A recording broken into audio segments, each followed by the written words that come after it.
누가복음 15장 18절에서 20절까지 말씀, 우리 세 절 말씀이니까 우리 함께 봉독하도록 하겠습니다. 시작. 내가 일어나 아버지께 가서 이르기를 아버지, 내가 하늘과 아버지께 죄를 지었사오니 지금부터는 아버지의 아들이라 일컬음을 감당하지 못하겠나이다. 나를 품꾼의 하나로 보소서 하리라 하고 이에 일어나서 아버지께로 돌아가니라. 아직도 거리가 먼데 아버지가 그를 보고 측은히 여겨 달려가 목을 안고 입을 맞추니. 아멘. 우리 주일학교 설교를 할 때는 본문이 세번역 성경입니다. 세번역 성경은 우리 장로교 교단에서 또 기독교 개신교에서 좀 성경의 어려운 고어적인 부분을 현대의 어떤 말로 표현을 했기 때문에 주일학교 아이들이 들었을 때 이해를 잘 할 수 있습니다. 그래서 세번역 성경으로 하고, 우리 어른들 설교할 때는 원래 우리가 하고 있는 개역 개정 그 본문으로 올립니다. 그래서 이상하게 성경이 좀 다르네, 이단인가? 이렇게 생각하지 마시고 그런 뜻이 있구나 이렇게 생각하시면 되겠습니다. 미국에 와서 제가 자주 들은 말이, 미국에는 사람들의 등급이 있다는 겁니다. 우리 한국에는요, 사람들을 이야기할 때 남녀노소 이렇게 이야기합니다. 그러면 남자가 1등이고 여자가 2등이고 노인, 소, 어린이 이렇게 서열이 딱 매겨지잖아요. 근데 미국에 오면요, 이게 거꾸로 됩니다. 1순위가 아이, 2순위가 노인, 3순위가 여자, 4순위가 남자가 되는 겁니다. 그런데 미국에 오니까요, 남자 앞에 새로운 어떤 등급의 존재가 나타납니다. 그게 뭡니까? 강아지입니다. 그래서 아이, 노인, 그 다음에 여자, 강아지, 그 다음에 남자입니다. 만약에 다른 것이 또 뭔가 생긴다고 한다면 남자 뒤에 결코 세워지지 않고 남자 앞에 세워지는 겁니다. 그래서 남자는 항상 뒤에인 것 같아요. 오늘이 무슨 날인지 아시죠? 아버지 날입니다. Father's Day입니다. 5월 11일에는요 마더스 데이였습니다. 이 마더스 데이가 되기 전에는요 한 달 전부터 난리가 납니다. 쇼핑몰에는요 어머니를 위한 선물 이래가지고 마더스 데이 세일 이래가지고 이렇게 나오고, 분위기가 아주 그냥, 마켓에 가면 꽃들도 막 팔고 이렇습니다. 그리고 마더스 데이 당일에는요 식당에 예약을 할 수 없을 정도로 축제 분위기입니다. 그런데 파더스 데이가 되면요, 이게 무슨 날인지 전혀 보통 날하고 똑같습니다. 들썩이는 것도 없고 어떤 축제 분위기도 없습니다. 그래서 남자들이 참 불쌍한 것 같아요. 그래서 오늘 남자들끼리 한번 뭉쳐야 되나 이런 생각도 좀 들기도 합니다.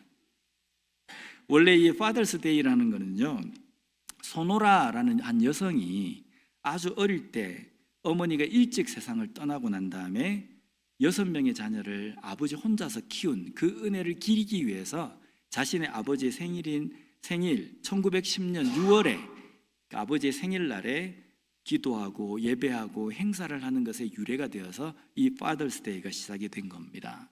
그래서 파더스 데이도 나름 의미가 있습니다.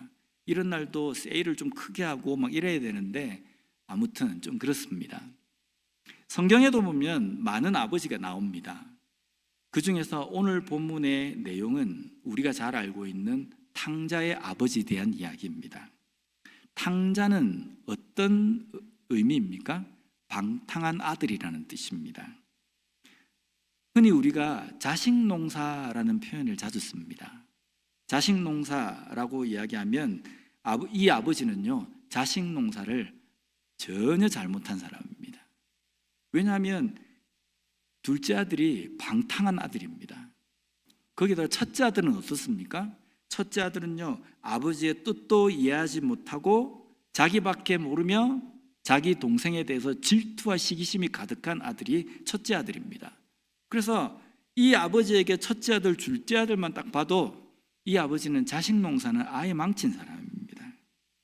그래서 어떤 사람은요, 오늘 이 본문의 아버지에 대해서 부정적인 면을 말하는 사람도 있습니다. 이것은 아버지의 자녀 교육이 제대로 되지 않아서 아들들이 이 모양 이 꼴이다 라고 이렇게 이야기하는 겁니다.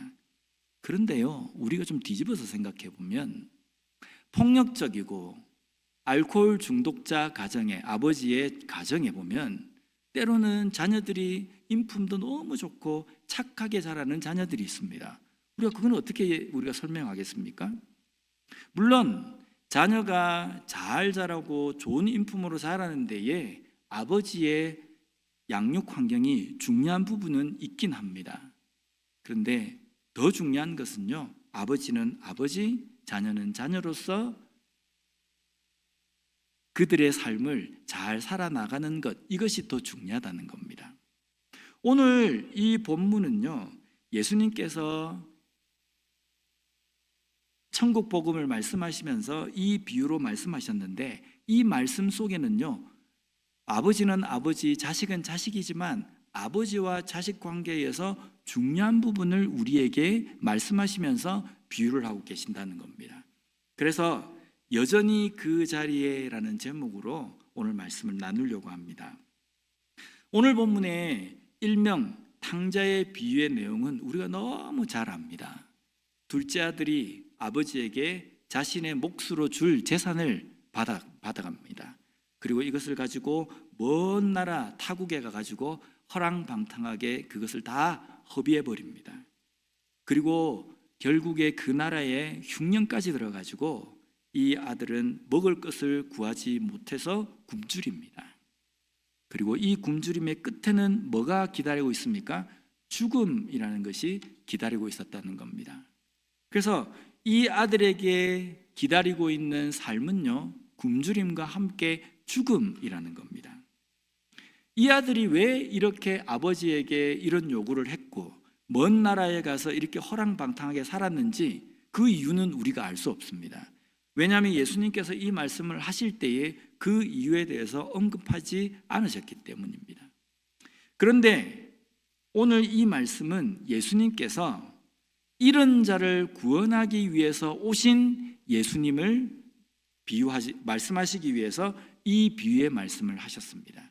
잃은 자입니다. 여기 잃은 자의 잃었다에 해당하는 헬라어 원어를 보면요, 아폴루미라는 단어로 되어 있습니다. 이게 어떤 때 자주 쓰여지냐면요, 파괴시키다, 멸망시키다 라는 뜻입니다. 그래서 잃었다 다시 찾은 아들에서 잃었다는 의미는 완전하게 파괴가 되었다라는 의미입니다. 완전하게 멸망이 되었다라는 의미입니다. 이해가 되십니까? 그냥 잠시 내가 깜빡해서 내가 잊어버렸다가 그것을 다시 찾았다, 이 의미가 아니라 완전하게 멸망이 되고 완전하게 파괴가 된 상태 자체가 아예 변했다라는 의미라는 겁니다. 원래 우리가 바로 이런 잃은 자였습니다. 하나님 편에서 깜빡하신 것이 아니라는 겁니다.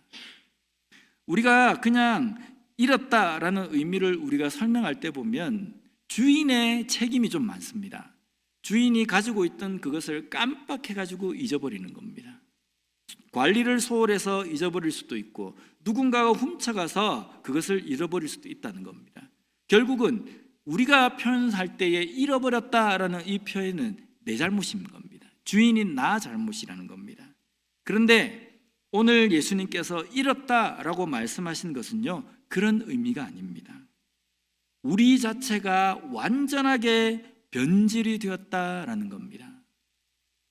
범죄함으로 인해서 완전히 멸망을 당할 존재가 되었다는 의미입니다. 그리고 이것은 하나님과의 관계가 완전히 단절된 상태가 되어버렸다는 겁니다. 이것은 전적인 누구의 책임이냐면요, 하나님의 책임이 아니라 인간 우리의 책임이라는 겁니다. 우리가 범죄함으로 인해서 하나님과의 관계가 단절이 된 겁니다. 하나님과의 원수의 자리에 서 있게 되어버렸다는 겁니다. 이것이 바로 잃어버림, 멸망이라는 의미입니다. 탕자라고 말할 때 이 둘째 아들이 그런 아들이었습니다. 그는 멸망된 파괴된 아들이었습니다. 그래서 이제 이 탕자에게 남은 것은 먼 타국에서 굶주림에 시달리다가 죽는 겁니다. 오늘 우리도 마찬가지입니다. 살아있어서 잘난 체하고 내가 뭔가 된 것처럼 의시될 때도 있습니다. 그러나 결국은 우리에게 남은 것은 영원한 죽음이라는 겁니다. 영원한 멸망을 당할 존재라는 겁니다. 우리가 잘 아는 요한복음 3장 16절 내용은 이렇게 말씀합니다. 하나님이 세상을 이처럼 사랑하사 독생자를 주셨으니 이는 그를 믿는 자마다 멸망하지 않고 영생을 얻게 하려 하심이라. 아멘. 예수님을 믿는 사람은 멸망을 당하지 않는다라고 말씀하십니다. 여기에 멸망하다에 해당하는 단어가 앞에서 언급한 아폴룸이 잃었다라는 이 의미와 똑같은 단어입니다. 왜 예수님을 믿지 않는 사람은 멸망을 당합니까? 예수님을 믿지 않는 사람이 왜 파멸에 있고 멸망당할 존재입니까? 하나님과 원수가 되고 하나님과는 절대 함께할 수 없는 존재가 되기 때문입니다. 그래서 하나님이 천국이라고 이야기한다면 우리 인간은 멸망당할 우리 인간은 지옥인 겁니다. 하나님이 영원한 생명이라고 한다면 멸망당할 우리 인간은 죄로 인하여서 영원한 죽음이라는 겁니다. 하나님과는 완전히 등 돌린 상태, 하나님과는 도무지 함께할 수 없는 존재가 되었다는 겁니다. 이것이 바로 멸망, 잃어버림의 의미입니다. 우리는 인간이 죄를 범했다라는 이 표현을요 너무 쉽게 생각하고 가볍게 생각합니다. 그런데 이것은 너무 심각한 겁니다. 인간이 죄를 범했다라는 것은요 하나님과 원수가 되었다는 겁니다. 하나님과는 도무지 함께할 수 없는 존재라는 겁니다. 하나님이 계신 그곳에는 얼씬도 할 수 없는 존재라는 겁니다. 그런 존재가 된 것 얼마나 심각한 겁니까? 또한 우리가 이것으로 인해서 구원을 얻었다라는 이 표현도 우리가 가볍게 생각할 문제가 아닙니다. 그런 존재인 우리가 감히 하나님과 함께하게 되었다는 겁니다. 하나님이 계신 그곳에 함께할 수 있는 존재가 되었다는 겁니다. 이게 얼마나 큰 겁니까?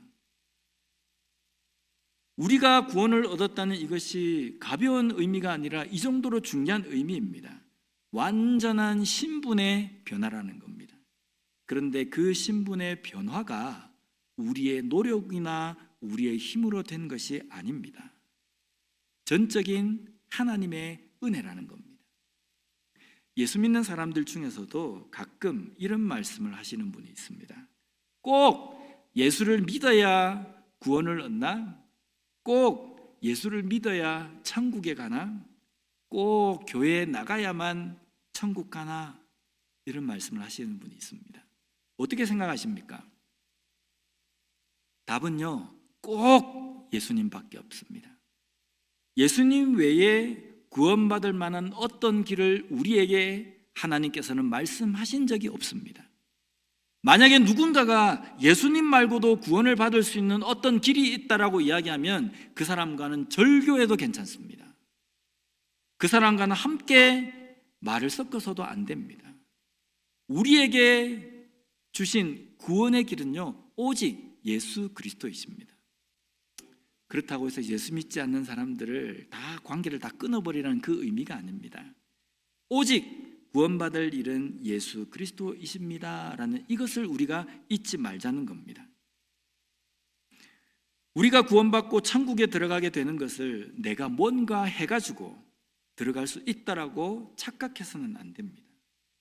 내가 봉사 좀 열심히 하고 내가 다른 사람을 구제하고 내가 착하게 살면 구원받을 수 있지 않느냐 이런 생각이 있기 때문에 예수 믿는다고 예수를 믿어야만 구원받나 이렇게 이야기하는 겁니다. 그런데요 우리가 구원받고 천국에 들어갈 수 있는 것은 오직 하나님의 부르심 때문입니다. 우리가 나를 불러주십시오, 나를 좀 선택해 주십시오 해서 하나님께서 우리를 부르시고 선택하신 것이 아니라 우리는 어떻게 할지를 몰라서 그냥 있는 존재들이었는데 하나님께서 우리를 택하시고 우리를 부르셨다는 겁니다. 그리고 그 부르실 때에 예수 그리스도라는 통로를 통해서 우리를 부르셨다는 겁니다. 예수 그리스도를 통해서만 하나님께 올 수 있는, 구원받을 수 있는 길을 하나님께서 우리에게 주셨다는 겁니다. 그러니까 우리가 한 것은 아무것도 없습니다. 그렇기 때문에 이것을 우리는 은혜라고 이야기합니다. 만약에 내가 착한 일을 하고 내가 구제를 많이 하고 내가 선하게 살아가지고 내가 구원받는다고 한다면 내 노력으로 된 것이기 때문에 이걸 어떻게 은혜라고 이야기할 수 있습니까? 은혜라는 것은 내가 할 수 있는 것이 아무것도 없었고 내가 한 것이 없는데 거저 받았기 때문에 이것을 우리는 은혜라고 이야기하는 겁니다. 오늘 둘째 아들은요, 자신에게 남은 것은 이제 굶주림에 허덕이다가 죽는 것만 남았다라고 생각한 겁니다. 그런데 그에게 문득 떠오른 해결책, 대안이 있습니다. 그게 뭡니까? 아버지입니다. 오늘 보면 17절 말씀을 보면요, 이에 스스로 돌이켜 이르되 내 아버지에게는 양식이 풍족한 품꾼이 얼마나 많은가, 나는 여기서 줄여 죽는구나. 아버지에게 있는 품꾼도 양식이 풍족하다는 겁니다. 그래서 굶주림으로 허덕이다가 죽음을 맞이할 일은 없다는 겁니다. 이것이 바로 우리 하나님 아버지입니다. 하나님이 유일한 대안이며 해결책이라는 겁니다.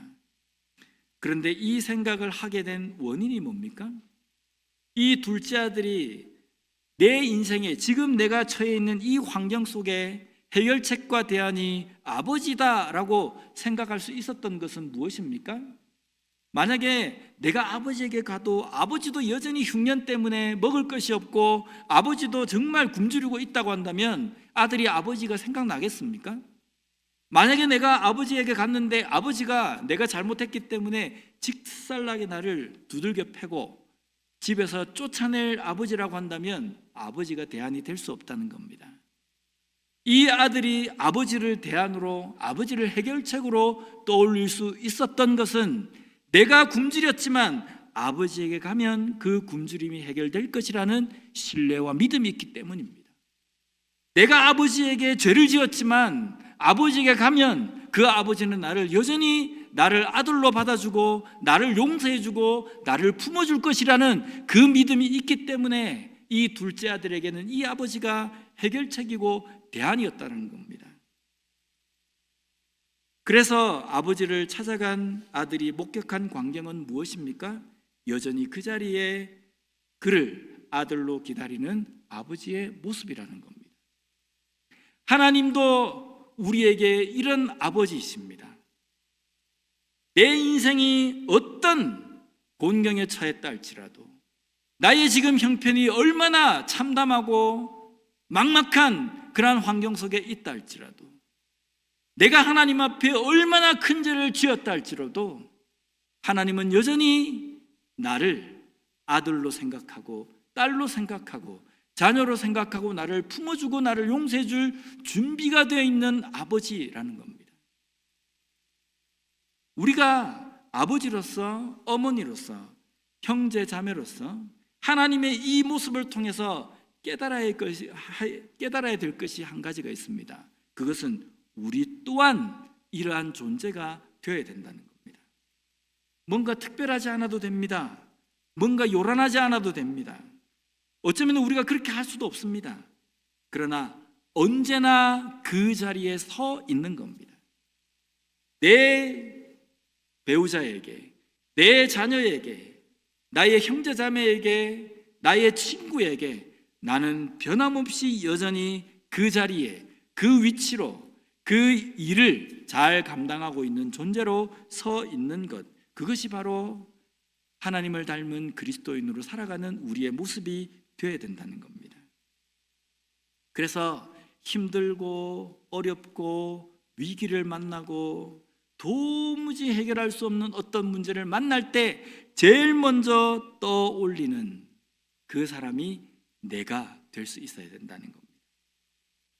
내 삶이 만신창이가 되고 삶이 엉망이 되어도 여전히 나를 자녀로 안아주시는 아버지, 어머니로, 형제자매로, 친구로, 그 자리를 지키고 있는 것이어야 된다는 겁니다. 하나님은 우리의 아버지이십니다. 세상의 그 어떤 아버지보다 더 확실한 아버지입니다. 이 아버지는요, 내가 어떤 죄를 지었건 상관하지 않으십니다. 심지어 아버지를 향해서 반기를 들고 아버지를 향해서 저주를 퍼부어도 그 아버지는요, 절대로 우리를 끊어버리지 않으신다는 겁니다. 오늘 주일학교 설교 내용에서도 보면 모세는 이스라엘 백성들이 자신의 눈에 배신자, 반역자처럼 보였습니다. 그러나 하나님은 이스라엘 백성들이 하나님을 향해서 저주를 퍼붓고 원망의 소리를 해도 하나님은 여전히 이스라엘 백성들을 나의 자녀, 나의 백성, 나의 딸이라고 말씀하고 계신다는 겁니다. 자신을 저주하고 자신에게 원망을 퍼붓는 그들에게 반석에서 물을 내시는 분이 하나님이시라는 겁니다. 오늘 우리의 삶도 마찬가지입니다. 내가 어떤 상황에 있다 할지라도, 내가 어떤 죄를 지었다 할지라도 우리가 하나님을 향해서 눈을 돌리고 하나님을 부르기만 하면 하나님은 여전히 그 자리에 우리의 아버지로서 위치하고 계신다는 겁니다. 우리가 떠났지 하나님은 우리를 결코 떠나지 않으신다는 겁니다. 그래서 내가 어떤 문제를 갖고 아버지에게 간다 할지라도 하나님은 여전히 우리를 아들로서 딸로서 품어주시고 용서해 주시고 받아주신다는 겁니다. 그런 아버지신 하나님으로부터 우리의 시선을 향할 수 있는 우리가 되었으면 좋겠습니다. 또한 우리가 자녀들에게, 다른 지체에게 그런 아버지, 그런 친구, 그런 어머니로서 그 자리에 있어주고 또 하나님께서 우리에게 보여주신 그 사랑으로 그들을 대할 수 있는 그런 은혜를 경험하며 그런 은혜를 나타내며 살아가는 우리 모두가 되었으면 좋겠습니다.